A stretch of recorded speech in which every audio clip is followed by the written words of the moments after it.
Saudara-saudara, ma'asyiral muslimin, jamaah Jumat yang dirahmati Allah, tiada seindah kata dan semulia ucapan marilah kita senantiasa bersyukur, berzikir dan bertafakur kepada Allah Azza wa Jalla yang menggenggam jiwa raga kita dalam setiap waktu, setiap menit,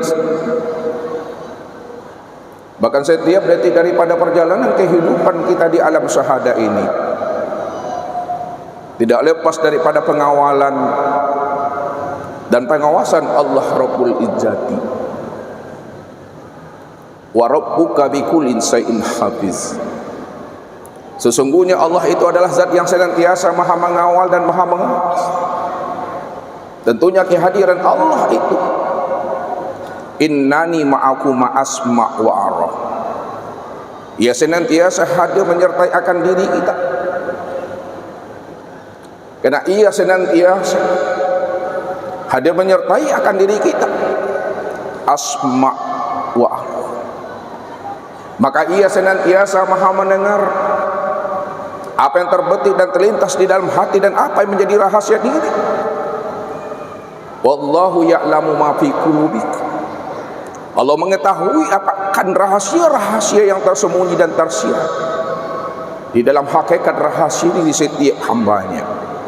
Wa ara, dan ia senantiasa maha melihat dari setiap apa yang kita perbuat dalam kehidupan ini, mulai sejak kita bangun pagi di waktu subuh hingga kita kembali tidur di waktu tengah malam. Wala takmaluna min amalin ila kuna alaikum suhuda, tidak ada sebesar zarah aktivitas dan perbuatan yang kita lakukan dalam hidup ini, melainkan Allah itu yang menjadi saksi, Allah itu yang menjadi bukti dan dalil dari setiap apa yang kita lakukan. Apakah kita mampu untuk setiap harinya, untuk senantiasa berjalan dan meniti di atas jalan hidayah dan petunjuknya, atau sebaliknya setiap harinya kita berjalan dan meniti di atas jalan dosa dan maksiat. Sesungguhnya Allah itu senantiasa mengawas dan mengawal dari setiap apa yang diperbuat oleh hambanya. Salawat dan salam kepada baginda Rasul Nabi Muhammad sallallahu alaihi wasallam. Allahumma salli ala Muhammad wa ala ali Muhammad. Saudara-saudara, ma'asyiral muslimin, jamaah Jumat yang dirahmati Allah, 600 tahun sebelum kelahiran baginda Rasul Nabi Muhammad sallallahu alaihi wasallam, di mana orang-orang Yahudi dan orang-orang Nasrani yang Allah berikan kepada mereka kitab Injil dan Taurat, mereka telah mengenal dan mengetahui akan kelahiran dan kedatangan baginda Rasul di muka bumi ini. Ini yang Allah utarakan kepada kita. Allazina atainahumul kitaba ya'rifunahu kama ya'rifuna abna'ahum wa inna fariqam minhum la yaktumunal haqqa wa hum ya'lamun. Orang-orang yang telah kami berikan kepada mereka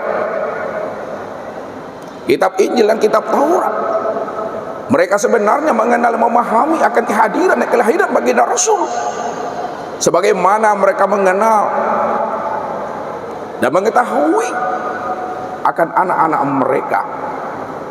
Akan tetapi kata Allah, wa inna fariqam minhum la yaktumunal haqqa wa hum ya'lamun, akan tetapi sebahagian daripada mereka sengaja menyembunyikan, merahasiakan akan kelahiran baginda Rasul Nabi Muhammad sallallahu alaihi wasallam, padahal mereka memahami akan kedatangan dan kelahirannya. Bahkan Nabi Isa pernah mengutarakan, menyampaikan kepada umatnya, wa isqala Isa bin Maryam ya bani Israel inni Rasulullah ilaikum musaddiqan lima baina yadayya minat Taurat wa muwassiran bi rasulin ya'ti min ba'di ismu Ahmad falamma ja'ahum bil bainat qalu hadza sihrun mubin. Tatkala Nabi Isa, Nabi mereka sendiri, berkata dan menyampaikan kepada mereka, hei Bani Israel, inni Rasulullah ilaikum, sesungguhnya aku ini adalah utusan Allah kepada diri kamu semua, dan aku ini membenarkan kitab-kitab yang diturunkan sebelum aku. Wa mubashiran bi rasuli ya'ti min ba'di ismuhu Ahmad, dan aku juga akan menyampaikan kabar gembira kepada kalian semua, maka akan datang, akan lahir seorang nabi penutup setelah aku tiada nanti. Itulah namanya Ahmad. Yang dimaksud adalah Nabiuna Muhammad sallallahu alaihi wasallam. Tapi ketika berita ini disampaikan oleh Nabi Isa kepada kaumnya, lalu kaumnya mengatakan kepada Nabi Isa, haza sihrun mubin, ini merupakan suatu sihir yang amat nyata. Begitulah orang-orang Yahudi dan orang-orang Nasrani yang Allah berikan kepada mereka kitab Injil dan Taurat. Mereka tidak mampu dan tidak mau menerima kebenaran yang didatangkan dari lisan para nabi dan para rasul, khususnya Nabi Isa, kepada umatnya. Walaupun mereka menolak, menyembunyikan dan merahasiakan akan kedatangan kelahiran baginda Rasul di tengah-tengah umat, wallahu yatimu nuruhu walau kanal karyal kafir, akan tetapi Allah subhanahu wa ta'ala, Allah senantiasa menyempurnakan akan nur hambanya. Maka ini merupakan satu cerita dan sandiwara Allah yang telah Allah rencanakan 50 tahun sebelum terjadinya alam ini. Ini yang dikatakan oleh baginda Rasul kepada kita. Kata Allah, maqadiral khalaiq qabla ayyahluqas samawati wal ard bi khamsina alfasana, bahwa Allah telah menuliskan, telah menetapkan dan telah mentakdirkan masing-masing daripada makhluk itu ketetapannya 50.000 tahun sebelum terciptanya alam, 50.000 tahun sebelumnya terjadinya langit dan bumi. Semuanya telah direncanakan, telah matang di dalam takdir dan ketetapan Allah. Maka bagaimanapun mereka itu menolak atau tidak menolak, suka atau tidak suka, merahasiakan akan kelahiran baginda Rasul yang ada di dalam kitab-kitab mereka, namun Allah tetap menyempurnakan rencana dan nurnya. Maka tanggal 12 Rabiul Awal, pada malam Senin tahun Gajah, disitulah baginda Rasul lahir di muka bumi ini. Maka kelahiran beliau disambut dengan gembira oleh langit dan bumi, bahkan diiringi oleh Allah dan para malaikatnya untuk berselawat. Innallaha wa malaikatahu yusholluna 'alan nabi, sesungguhnya Allah dan para malaikat berselawat kepada Nabi. Begitulah akan kemuliaan dan keberkahan kelahiran baginda Rasul Nabi Muhammad sallallahu alaihi wasallam di tengah-tengah umat ini. Mereka disambut gembira oleh semesta alam ini.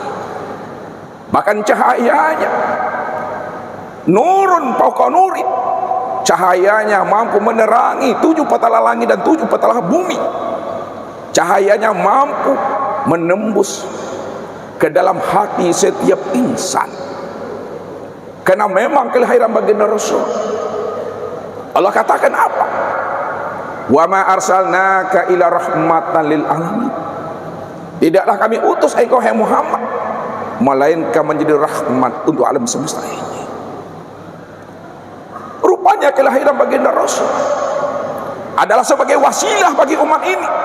Bagaimana setiap kita ini mampu untuk bisa wusul, bisa liqah, bisa bermahabbah, rindu dan bermanja-manja dengan rohnya. Maka inilah yang disampaikan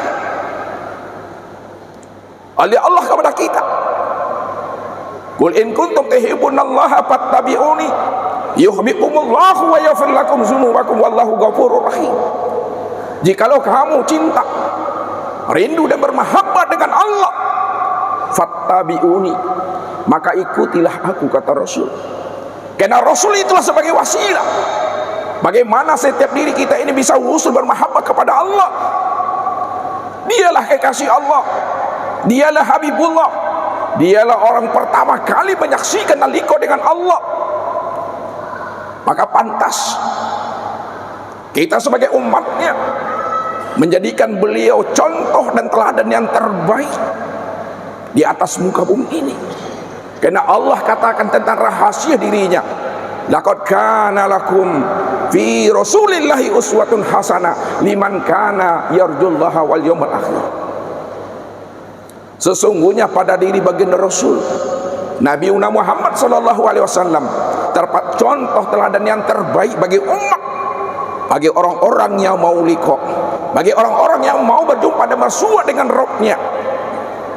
Kalau kita ingin liqa dan berjumpa serta bersua dengan Rabb kita, maka jadikanlah baginda Rasulullah itu sebagai wasilah kita, sebagai perantara kita, bagaimana kita bisa wusul sampai kepada Allah. Jikalau kita ingin selamat dunianya dan surga akhirat, sehingga Allah pertemukan kita dengan anak dan keturunan kita nanti dalam surga menjadi satu keluarga yang utuh pulang dan kembalinya. Jikalau kita nanti di akhirat tidak satu rumah dengan anak dan keturunan kita, tapi kita masih satu komplek, kita masih satu perumahan surga di akhirat itu, maka sangat beruntunglah kita. Wallahu yahtasu bi rahmati may yasha. Bahwa Allah masih merahmati, Allah masih mengkhususkan dan mengistimewakan bagi orang-orang yang Ia pilih untuk bisa berjumpa dengan anak-anak dan keturunannya nanti di surga. Tapi syaratnya apa kata Allah? Wallazina amanu wattaba'atuhum dzurriyyatan bil imani alhaqna bihim dzurriyyatahum. Apabila dirimu beriman, apabila suami istri beriman, apabila ayah ibunya beriman, anak cucu dan menantunya beriman, alhaqna bihim dzurriyyatahum, maka aku sebagai Allah, aku yang akan mempertemukan kalian semua di dalam surga menjadi satu keluarga yang utuh pulang dan kembalinya. Saudara-saudara, ma'asyiral muslimin, jamaah Jumat yang dirahmati Allah, maka kita sebagai umatnya Rasul Nabi Muhammad SAW memperingati maulidnya Nabi itu adalah sebagai bentuk rasa cinta dan mahabbah kita kepada beliau. Kalaulah kita rindu dan cinta kepada beliau, kalaulah hati dan jiwa kita ini bermahabbah kepada beliau, maka cinta, rasa rindu dan sayangnya beliau kepada umat ini melebihi rasa cinta dan sayangnya kita kepada beliau. Apa buktinya bahwa beliau itu lebih cinta dan lebih sayang kepada umatnya ketimbang cinta dan sayangnya umat kepada diri beliau? Ketika beliau dalam kesendirian, lalu beliau menangis, pada saat itulah beliau dihampiri oleh sahabatnya. Lalu sahabatnya bertanya kepada beliau, wahai junjungan kami, wahai Rasulullah, apa yang membuat hatimu sedih dan menangis ya Rasul? Apakah ada di antara kami yang menyakiti dan melukai perasaanmu ya Rasul? Atau ada orang yang menzolimi dirimu ya Rasulullah? Apa jawaban beliau? Tidak ada seorang pun yang menyakiti perasaan hatiku, dan tidak ada seorang pun yang menzolimi akan diriku. Aku menangis karena aku rindu, aku ingat dengan saudara-saudaraku. Itulah yang membuat aku ini menangis. Lalu sahabat itu bertanya kepada beliau, ya Rasulullah, bukankah kami ini adalah saudara-saudaramu ya Rasul, yang ikut selalu senantiasa berjuang membantu perjuangan engkau ya Rasul, menegakkan kalimat tilah di muka bumi ini? Lalu apa jawaban beliau? Kalian bukanlah saudaraku. Kalaulah kami ini bukan saudaramu ya Rasulullah, beritahukanlah kepada kami ya Rasul, siapa kami ini ya Rasul, dan siapa saudaramu ya Rasulullah yang membuat engkau menangis ya Rasul? Apa jawaban beliau?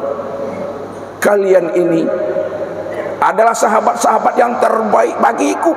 Kalian senantiasa membela, membantu perjuangan aku menegakkan kalimat tilah di muka bumi ini. Namun yang menjadi saudaraku itu adalah orang-orang yang hidup jauh setelah aku tiada nanti, di mana mereka tidak pernah melihat wajahku secara langsung. Mereka tidak pernah mendengarkan kalam-kalam aku, nasihat aku. Itulah saudara-saudaraku. walaupun mereka tidak pernah menatap wajah aku, walaupun mereka tidak pernah langsung mendengarkan nasihat aku, namun mereka beriman, yakin dan percaya terhadap ajaran aku sampaikan kepada mereka. Itulah saudara-saudaraku.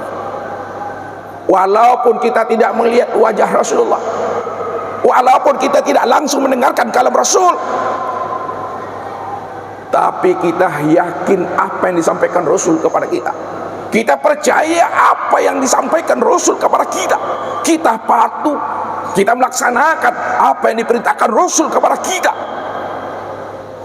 Maka kitalah sebenarnya yang dicintai oleh Rasul. Kita sebenarnya yang siapa yang telah rindu dan cinta kepada aku, kana ma'i fil jannah, di surga nanti dia tetap bersama aku, kata baginda Rasul. Begitulah baginda Rasul mengutarakan rasa cinta dan rindunya kepada kita. Maka kita sebagai umatnya Rasulullah, kita sebagai hambanya Allah, tentunya rasa rindu dan cinta kita mestinya melebihi rasa cinta dan rindu yang beliau kepada diri kita ini. Maka ingatlah apa yang disampaikan oleh Rasul kepada kita. 23 tahun Rasulullah berdakwah. Tujuan beliau bagaimana kita ini selamat dunianya, surga akhiratnya. Yang disampaikan beliau hanya 3 saja. Itu adalah perkara iman, yang kedua masalah ihsan, dan yang ketiga adalah masalah Islam. Ketiga inilah yang disampaikan oleh baginda Rasul kepada kita, bagaimana kita bisa selamat dunia wal akhirat. Maka iman itu ibarat tanah yang subur, sedangkan Islam itu ibarat tumbuhan, dan ihsan itu adalah ibarat pagar. Kalau kita memiliki tanaman, lalu kita ingin menanam tanaman itu di tanah yang subur, pasti insya Allah tanaman itu akan hidup, tumbuh subur dan berkembang. Setelah dia hidup, tumbuh subur, berkembang, lalu bagaimana tanaman itu tidak dirusak oleh hewan dan ternak? Maka berilah ia pagar. Maka iman itu adalah sebagai tanahnya, Islam itu ada sebagai tanamannya, dan ihsan itu ada sebagai pagarnya. Ini maksudnya ibadah yang kita lakukan, ketaatan yang kita perbuat, amal yang kita lakukan sampai habisnya usia umur kita, apabila amal itu didirikan di atas ma'rifatullah, apabila amal itu didirikan atas pengenalan diri kepada Allah, maka amal itu akan tumbuh subur, amal itu akan memberikan hikmah dan faedah buat dirinya. Namun apabila tanamannya bagus, tumbuhan yang akan ditanam bagus kualitas dan jenisnya, namun tanaman itu tidak ditanam, tidak didirikan di atas ma'rifatullah, maka ibadah yang kita lakukan menjadi hampa, menjadi ibadah yang sia-sia. Inilah ibadah yang fata morgana. Ini yang diingatkan Allah. Wahum yahsabuna annahum yuhsinuna sun'a. Mereka mengira dan menyangka bahwa mereka telah melakukan amal terbaik di hadapan Allah, tapi mereka tidak sadar bahwa mereka telah tertipu dengan amal mereka sendiri. Ketika kita telah melakukan ibadah dan ketaatan kepada Allah, lalu ibadah itu kita tidak beri pagarnya, kita tidak jaga hati kita, tidak kita jaga kalbu kita. Andai kata hati kita ini ada dengki, andai kata hati kita ini ada kesyirikan, ada ujub dan takbur, maka ujub dan takbur itulah ibarat ternak yang akan merusak tanaman kita. Ujub, riya, takbur dan dengki itulah yang akan menghancurkan seluruh amaliyah ibadah dan ketaatan yang kita lakukan kepada Allah Subhanahu wa taala. Maka contoh dan teladan inilah Rasulullah sallallahu alaihi wasallam. Karena iman yang terbaik itu adalah contohnya kepada Rasul, ibadah yang terbaik itu contohnya kepada Rasul, akhlak yang terbaik juga contoh kepada Rasul. Kalau kita betul-betul cinta kepada Allah dan Rasulnya, maka ikutilah beliau, teladanilah beliau. Dari sekian banyak Nabi dan Rasul, Nabi diturunkan Allah 124.000 Nabi, itu yang terbaik. Dari 124.000 Nabi dipilih yang terbaiknya 315. Dari 315 dipilihlah yang terbaiknya 25. Dari 25 itu dipilih yang terbaiknya 5. Dari yang 5 itu dipilih yang terbaiknya adalah 1. Itulah Nabiuna Muhammad sallallahu alaihi wasallam. Beliau hanya menyempurnakan risalah dakwah nabi-nabi dan rasul sebelumnya. Maka wajar kita untuk memperingati Maulid Nabi sebagai rasa mahabbah, rindu dan cinta kita kepada beliau. Mudah-mudahan Allah pertemukan kita di sorga dengan beliau, dengan anak dan keturunan kita. Mudah-mudahan kita semua diberikan Allah hidayah dan petunjuk sebelum habisnya usia umur kita ini. Kita betul-betul telah bermahabbah, rindu dan bermanja-manja dengan Allah, mahabbah dan rindu bermanja-manja dengan Rasulnya. Fakta biru ya ulil absar. Alhamdulillah. Alhamdulillahirabbil alamin, hamdan wa syukrulillah. Asyhadu an la ilaha illallah wahdahu la syarikalah wa asyhadu anna Muhammadan abduhu wa rasuluhu la nabiyya ba'da. Allahumma shalli wa sallim wa barik ala sayyidina Muhammadin wa ala alihi wa sahbihi rasulillahi ajma'in. Amma ba'du fa ya ibadallah. Usikum wa iyaya bi taqwallah faqad fazal muttaqun. Ittaqullaha haqqa tuqatih wa la tamutunna illa wa antum muslimun. Faqala Allah Ta'ala fil Qur'anil Karim, a'udzu billahi minasyaitonir rajim, bismillahirrahmanirrahim. Innallaha wa malaikatahu yusholluna 'alan nabi ya ayyuhallazina amanu sallu 'alaihi wa sallimu taslima. Allahumma shalli ala Muhammad wa ala ali Muhammad kama shallaita ala Ibrahim wa ala ali Ibrahim wa barik ala Muhammad wa ala ali Muhammad kama barakta ala Ibrahim wa ala ali Ibrahim fil alamin innaka Hamidum Majid. Allahumma fil muslimin wal muslimat wal mu'minina wal mu'minat al ahya'i minhum wal amwat bi rahmatika ya arhamar rahimin. Rabbana atmim lana nurana wa'fir lana innaka ala kulli syai'in qadir. Allahumma faqina fid din, Allahumma faqina fid din, Allahumma faqina fid din wa 'allimna at-taqwil waj'alna minar rasyidin. Allahumma irhamna bi hayatina, irhamna usratina, irhamna auladina, irhamna auladatina, irhamna sahabatina, irhamna jama'atina birahmatika ya arhamar rahimin. Rabbana atina fid dunya hasanah wa fil akhirati hasanah wa qina azabannar. Ibadallah, innallaha ya'muru bil adli wal ihsan wa itaizil qurba wa yanha 'anil fahsya'i wal munkar wal baghi ya'izukum la'allakum tadhakkarun wa la zikrullahi akbar.